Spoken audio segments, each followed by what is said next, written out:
जय हो बाबा केदार की। जी हाँ, आज 181 दिन बाद भक्तों के लिए कुछ ही पलों में खुलने वाला बाबा केदार के द्वार।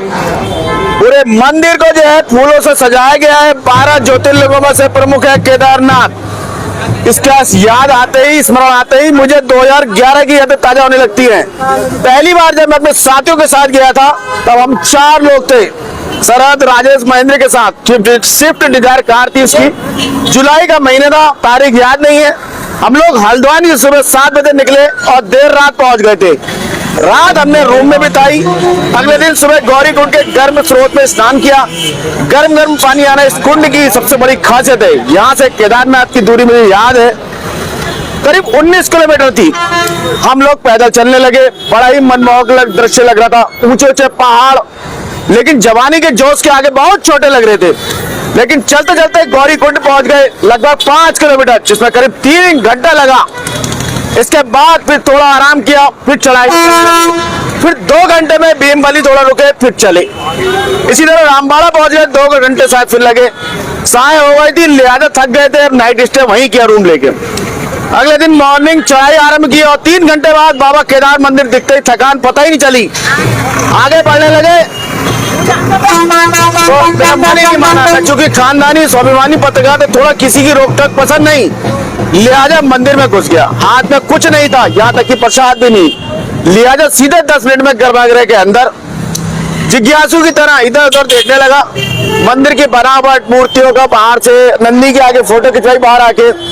साथियों, आज मैं आपको इसलिए ज्यादा ताजा कर रहा हूँ क्योंकि अभी जस्ट केदारनाथ के जो द्वार है भक्तों के लिए खुलने वाले हैं और सुबह 8 बजे का भी टाइम है, होने वाला है। और सीएम साहब पहुंच गए, वो शुभारंभ करेंगे।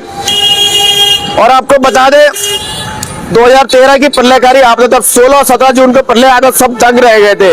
अपना रामबाड़ा जहां हमने नाइट स्टे किया पूरा मिट गया था, नामो निशान। केदारनाथ पर आप लोगों ने फिल्म भी देखी होगी, थोड़ा आइडिया होगा।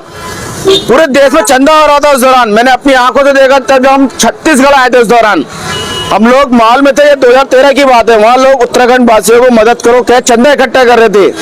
जब हमने बताया हम भी वहीं से हैं तो बड़ी दया से हमसे वहां के लोग पूछ रहे थे, आप लोगों के घर बार सब सही है? तो लोग मान के चल रहे थे आप पूरे उत्तराखंड में आई हो। फिलहाल मुझे याद है जब उत्तराखंड में कांग्रेस की सरकार थी, सीएम विजय बहुगुणा थे उस दौरान, आज तो बीजेपी में। तब आपदा के नाम पर खूब लूट हुई थी, खूब खबरें छप रही थी। तब सीएम बदले गए थे, नए सीएम हरीश रावत बने थे। चलो ये बात तो हम भटक जाएंगे अगर दूसरी बातें करेंगे तो।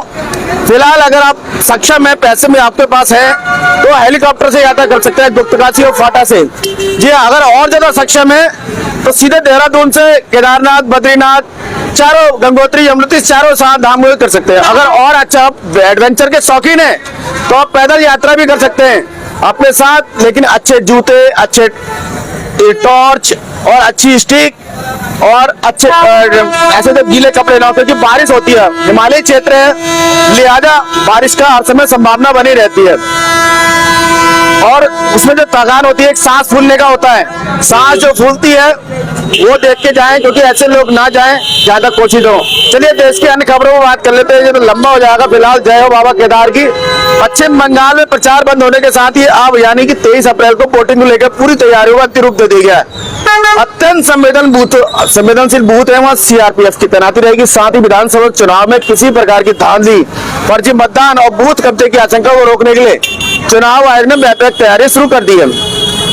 सत्यापन और मतदाता सूची को दोबारा जांच को लेकर कड़े निर्देश जारी किए। पहला परीक्षण 23 अप्रैल को होने वाले प्रथम चरण के मतदान में होगा, जहां 154 सीटों पर मतदान पर 152 सीटों पे मतदाता वोटर स्लिप के बिना मतदान केंद्र पहुंचता है तो उसके पहचान पत्र की विशेष रूप से जांच की जाएगी।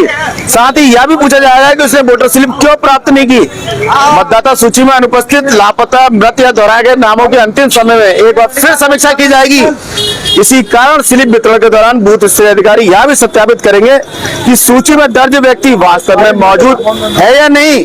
यह जानकारी रिटर्निंग अधिकारी अथवा सहायक रिटर्निंग अधिकारी को भेजी जाएगी। अब हम आपको बताएं जो कि चुनाव बताया गया कैसे मिलेगा वोटर स्लिप।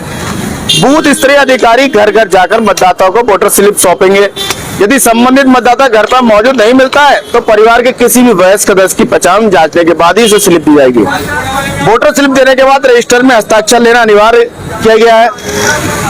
किसी घर में अगर संबंधित मतदाता नहीं मिलता है तो उस स्लिप को वितरित नहीं हो पाती है, तो इसकी पूरी जानकारी बूथ स्तरीय अधिकारी को दर्ज की जाएगी। इसलिए काफी नियम कायदे बनाए गए हैं फिलहाल।